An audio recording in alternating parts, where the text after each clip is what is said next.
Hi guys, for today's video kasi may init. Galing kami ng school, so may saging. Magsishake tayo guys eh. Magsishake tayo ng saging. Meron pala akong ginawang ice dito, yung ice cube. Okay. Lagyan natin ng ice cube. Wait.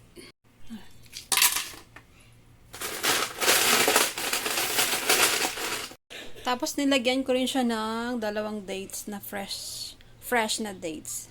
So dagdagan natin yung saging. Isang saging na naman to, parang kulang kasi yung kanina eh. Tapos lagyan natin ng gatas. Ito kasi marami kaming dates. Fresh na dates. Matamis yan kaya no need sugar. Ang fresh milk from the farm. That's bland. Wala. Right. Finally guys, medyo marami yung nagawa ko si.